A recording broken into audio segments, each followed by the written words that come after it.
I'm author CJ Peterson. My co-host over here, I'm pointing their direction now, is author Michael Scott Clifton. Welcome to Book World, The Great Escape. Today, we're going to be talking about the writer's purpose, which is to entertain, which is pretty much in our wheelhouse as fiction writers. So, Mike, when you think about it, what comes to mind? On entertain, well, most people read fiction to escape. They read to be entertained, and escaping to a make-believe world, regardless of genre, whether it's a mystery, a thriller, a fantasy, a science fiction, romance, obviously is big, but that's why people read fiction books, is to escape, to be entertained.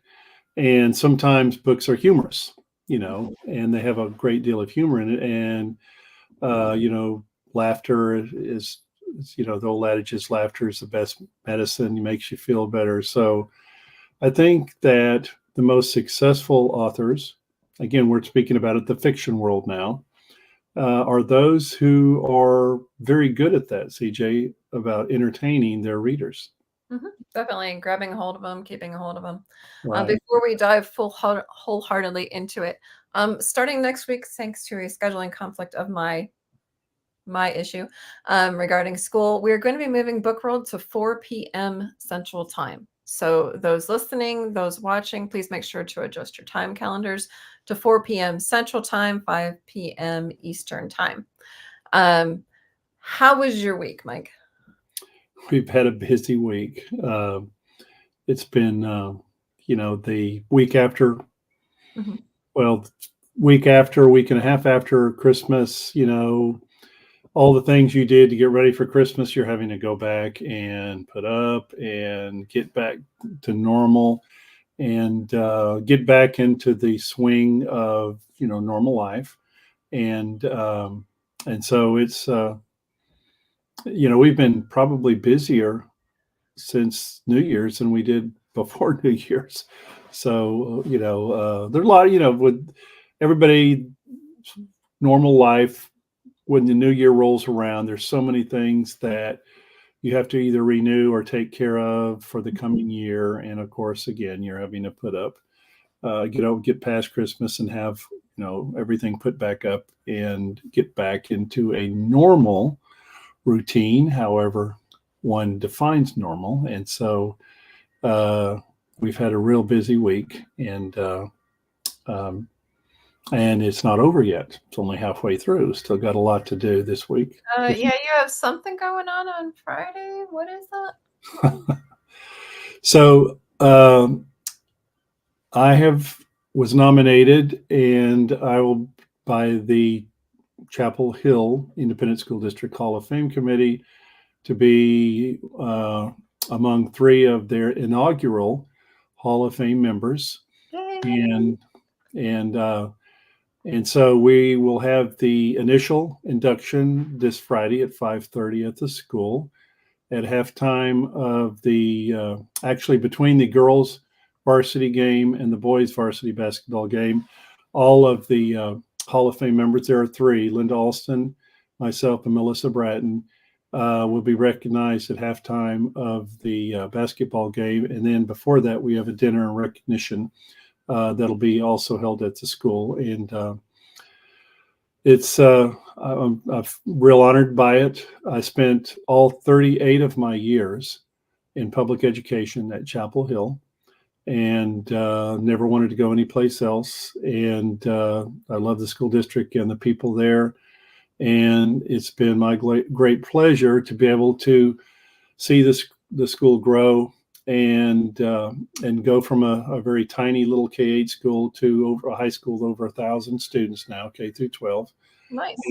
And most of all, as both a coach, a teacher, and as administrator, which is were my roles at Chapel Hill, I've seen hundreds and thousands. I've seen thousands. I've had impact, hopefully in a positive way, with thousands of kids that have gone through the doors at Chapel Hill and graduated, and very honored to be honored by the Hall of Fame committee at Chapel Hill. So looking forward to that. Although I will tell you, I'm a little nervous because I'm not not the most comfortable person in front of a bunch of people, but I'll try to slip through it.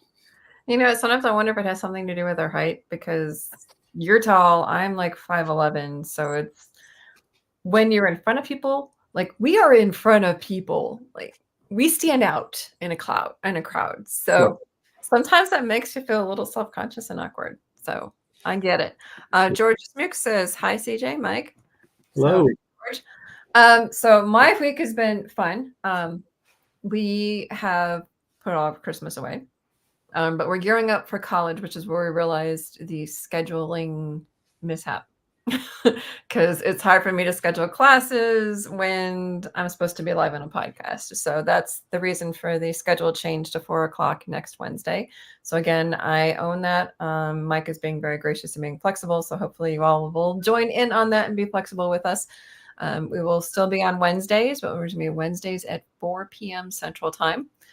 We got our schedules up and running, which took a little finagling, thanks to our daughter for figuring it all out. But we've got it all done, and our first semester is scheduled and ready to go.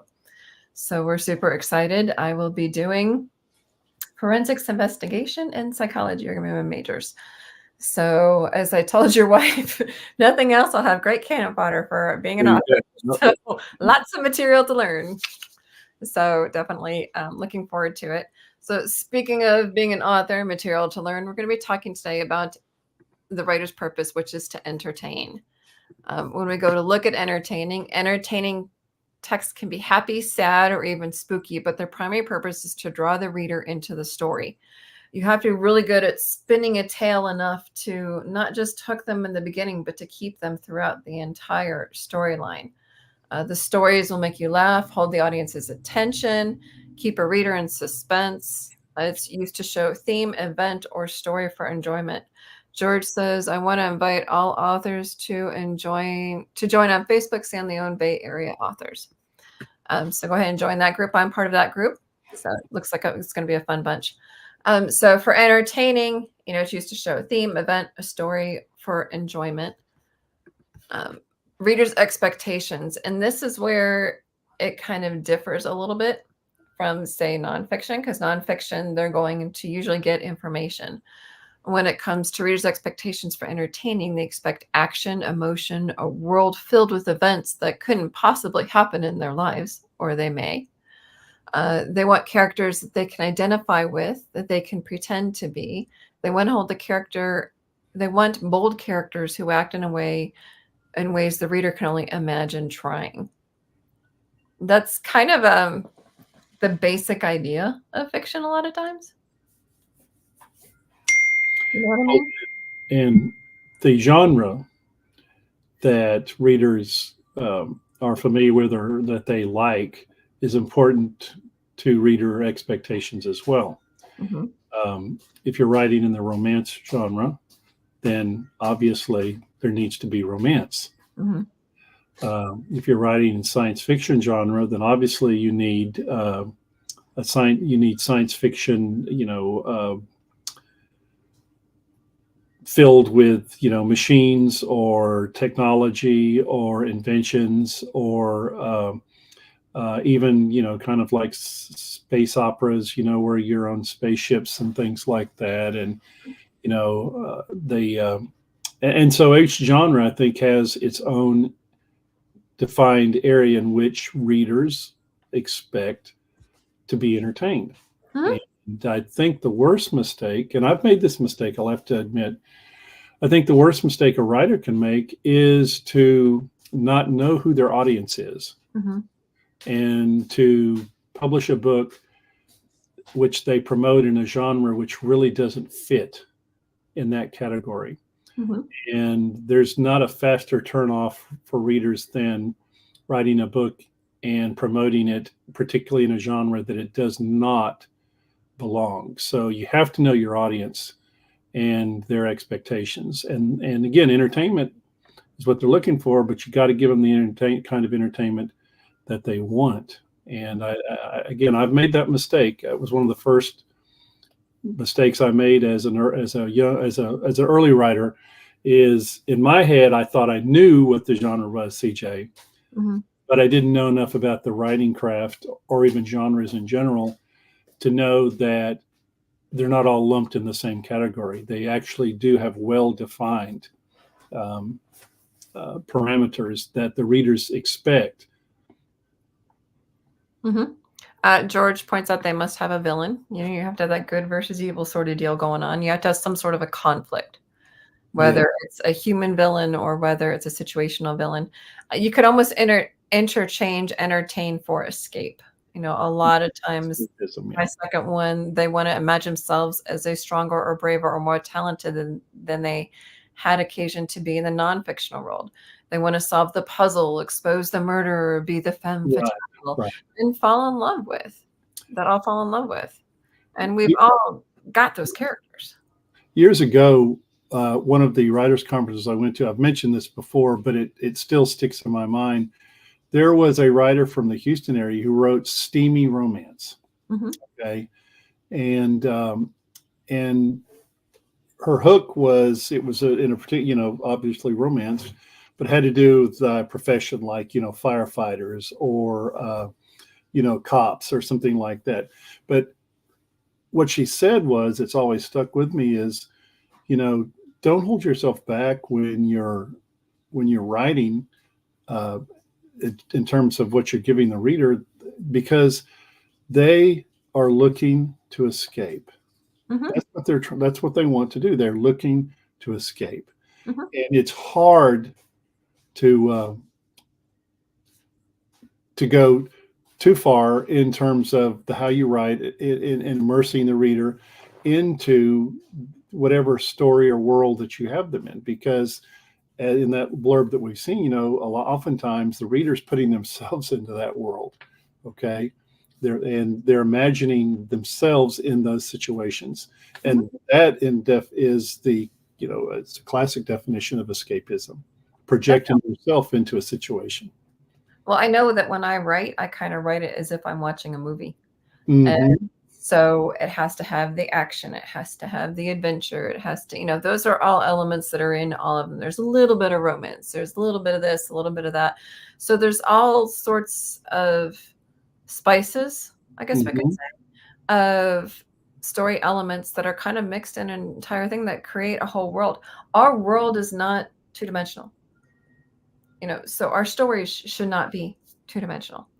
They should be bold. They should be bigger than life. They should be, but have some realism to them, some base of realism, so that when they do get lost in it, it makes sense in the minds of the readers.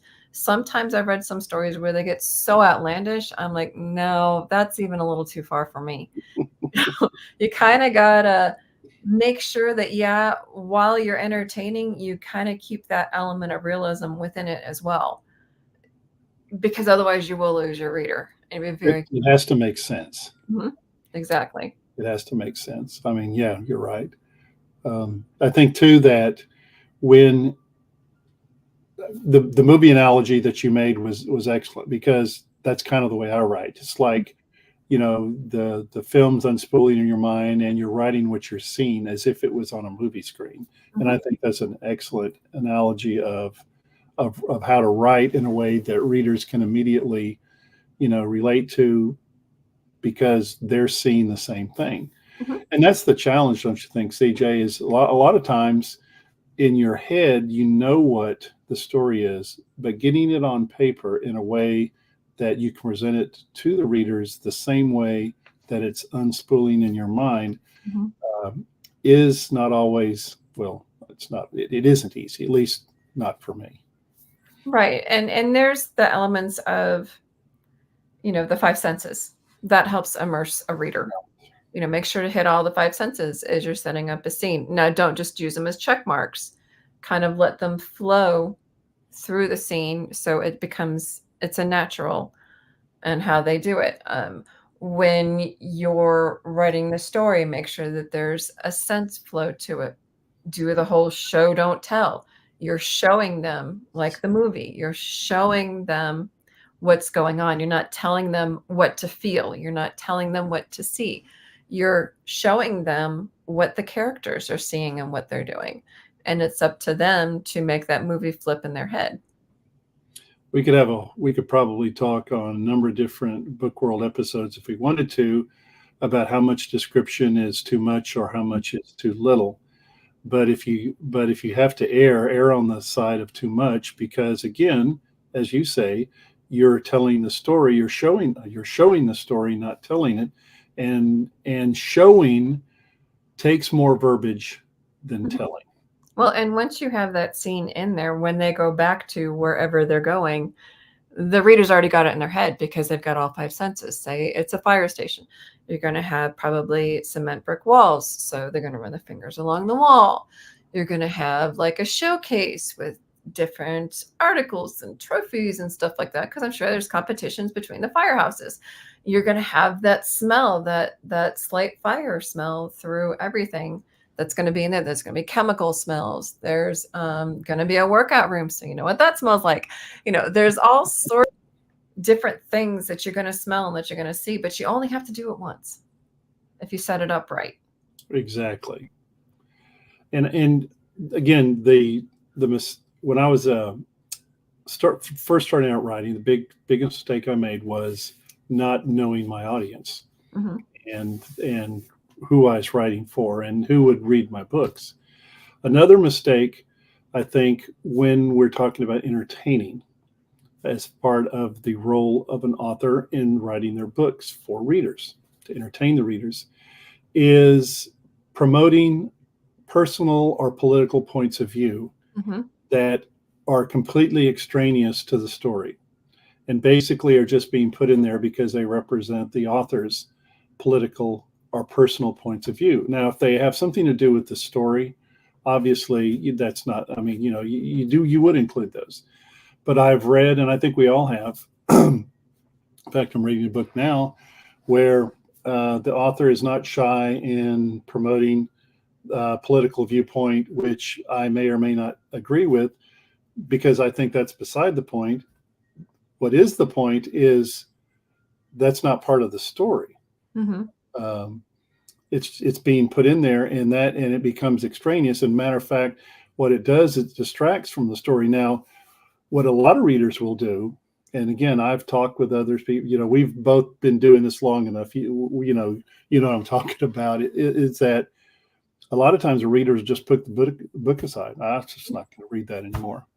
Okay, because even though it may be a great story, you have actually burned your audience by putting things in there, which whether you knowingly or unknowingly meant to do, you have offended them, or you've made it so that that it's unreadable as far as they're concerned. And again, if it's related to the story, Mm-hmm. I mean, there's political thrillers. There's points of view that are part of a book and an author that people are familiar with, and that's why they read that or follow that author's books. But a lot of times, I think we throw those things in there. Uh, I say we. I think a big mistake that an author who is trying to entertain is distracting from that entertainment again by interjecting their own political or personal points of view that may or may not mesh with the readers who are reading their story. And why even take that chance? Why even take the chance of offending your readers when the content has nothing to do with the story? Mm-hmm. I mean, if it fits in the story, it fits in the story. And us as authors, we bleed into our story anyway. So things are going to show up. Don't force it, let it flow. Yeah. That's the whole theory of the tears from the writer, tears from the reader, laughter from the writer, laughter from the reader. You're not going to have that, and you're not going to hit their emotional core if you're trying to push this agenda forward, whatever it may be. Well, as indie authors, what's our biggest struggle? Finding readers. Mm-hmm. Okay? Getting people who will follow us and buy the books we not only have currently written, but the ones that will come. So the last thing we want to do is to shrink our audience by offending them, Mm-hmm. either on purpose or unintentionally. And to me, that's just a common sense thing. Mm-hmm. And, uh, you know, I don't know other way to put it. It's just common sense. Yeah, just I mean, don't push it. It's to entertain. If you want to write a nonfiction book, then write a nonfiction book. Exactly. Don't put it in an entertainment and label it entertaining. There are many examples of entertaining, aka escape. There's poems, there's novels, novellas, there's short stories, there's plays, also called skits or sketches. There's musicals, there's fairy tales, there's fables, there's all sorts of ways to express entertainment, and to help somebody get lost in it. It's kind of like when we're watching like an awards show and we're watching it to entertain and to see who got the awards for, best actor or whatever. And next thing you know, we're listening to a political speech. Chances are it's going to get shut off. Yeah. Don't use this platform to promote your agenda. Put it in a nonfiction book so they know what they're picking up. Don't try to sneak it in. They'll catch it. Again, I don't know of a faster way to offend readers than to put in content that they may or may not agree with. Mm-hmm. That has nothing to do with the story. Again, I want to stress that if it has nothing to do with the story and it's just being thrown in there as extraneous material, then I just don't think that's a smart way to write. And I think that I don't know many. If you're a best-selling author, mm-hmm. you're already well-known and famous, you can get away with that. But our audience, well, you still may lose them. To a certain extent you can. But our audience is basically independent authors or indie authors, people who want to write or they want to learn how to write and publish books. When you're on that first level, when you're just starting out, again, you don't want to offend people, and the assumptions made about, well, everybody thinks the way I do. Well, no, that's the worst assumption of all you can make, because the United States, what have we got? 330 million people, 7 billion people in the world today. Trust me, there are many divergent viewpoints on lots of different things. And if, as the topic of today's subject is, it is to entertain, decide that. Is it going to be to entertain, or is it going to be to lecture? I mean, think about it. When you're watching a show and it starts to get political or tries to push agendas and viewpoints regarding politics, how quickly does it tank? Even if it's a really good show, that's a really good way to kill a show. It's the same with books. It's a really good way to kill books. It doesn't make any sense. And again, decide, do you want to be a successful author? Well, when you get to the point where you're a bestseller and you can get away with that kind of stuff, I mean, the world's your oyster. Do whatever you feel compelled to do, but not in this category. No. I know on January 24th, we're going to be talking about the writer's purpose is to persuade. That is in fiction and nonfiction. Mm-hmm. That's where that goes. Nonfiction. You're right. No, there's some in fiction and some in nonfiction, but that's where that goes. But you're right. That's not the category of entertain. No, and when you're writing your stories, like I said before, part of you are going to bleed into them. As an author, you bleed into your stories. Part of you is, at least part of me is in every single one of my stories. I'm not going to tell you which parts, but part of me is in every one of my stories. And in doing so, part of my view of the world is going to show, just like with yours. Part of your view of the world is going to show. But that's what gives each of us our different styles. That's a good point. Just like different radio stations there's different radio stations for everybody. And everybody's going to like every single radio station. So not everybody's going to like me. Not everybody's going to like you. But there are those who do like you, who do like your writing style. And those are the ones that you're writing for. I think the overriding thing, when I was thinking about our topic today about entertaining, that just keeps coming back to mind is people read fiction, and we're talking about, and when we're talking about all the genres from romance on down, okay, science fiction, fantasy, whatever. People read because they want to escape this world Mm-hmm. and be transported to another world. And the better an author can do that, the better that they can transport the reader to a world that the reader can immerse themselves in, the more successful they will be and the more books they will sell. Definitely. And the more that they're going to write. I mean, when a person picks up a book, I know as a reader, because I would say 99.9% of us are readers first as authors. Mm-hmm. Our style has been picked up, comes as a culmination of all the different people that we read. Right. And, Yeah. as we do that, we've learned different techniques and stuff from different authors. And so our style is going to be different from even the one person who maybe is our favorite author. It's all going to be different because we're all different. And you're right. I mean, I don't know of a single author that wasn't an avid reader first. Mm-hmm. And you like certain authors, like what you're saying there. You like certain authors, you like certain styles, you like certain stories, you like certain genres. That's what colors an author's writing, is those experiences. Mm-hmm.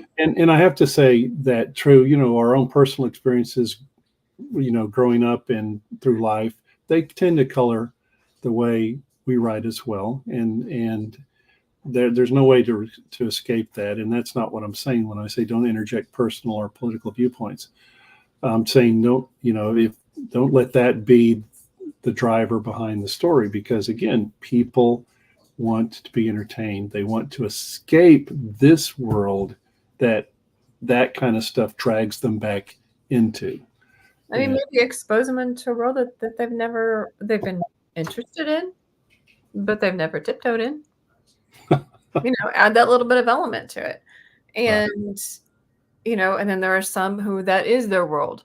And they're going to want to see some of the real stuff and say, okay, is this realistic? So, for example, some of my books, my husband is my military advisor. He's also my medical advisor. I mean, who gets to ask their husband, hey, where can you get shot and not die? Or where can you get shot, but you've got about 5 to 10 minutes before you die? Not everybody has that option, but there are people in those different positions that you can go and you can ask, and you can get that element of realism within, the storyline that you're wanting to write. Talk to them. There's so many different ways you can go, drama, Mm-hmm. love versus hate, as George mentioned, evil villains versus the good guys. Mm-hmm. Those are all just wonderful parts of entertaining and escaping into a good read, a good book. And the good authors know how to tag into that, and it shows up in their writing. And so I think the entertainment part of all the aspects, all the elements we talk about writing, when we're specifically talking about fiction, I think that is the most important element, is to entertain. Well, it's kind of like the title of our podcast, Book World, The Great Escape. Yeah, That's what, as a fiction writer, that's generally what you're writing for. To help somebody exactly. escape wherever they are. I know when I first started writing, not publishing, when I first started writing, because I have a lot of books I have already written that I haven't published. But when I first started writing, I wrote it as an escape from myself. That is an excellent point, CJ. Mm-hmm. I bet you many authors would agree with that in terms of how they started out as well. You need to that needs to be a tagline or someone somewhere, because I think that's pretty insightful. I mean, it really is. Mm-hmm. Yeah. So unfortunately we're out of time. But just fiction authors, just consider our points, and we'll check it out. But next week, remember that we're moving to 4 p.m. Central Time. We're going to be talking about the writer's purpose to inform. So as you can guess, that one's going to be nonfiction. So we'll catch you guys next week, same place, same day, different time. We'll catch you guys at 4 o'clock, 4 p.m. Central Time. We'll talk to you then. Bye.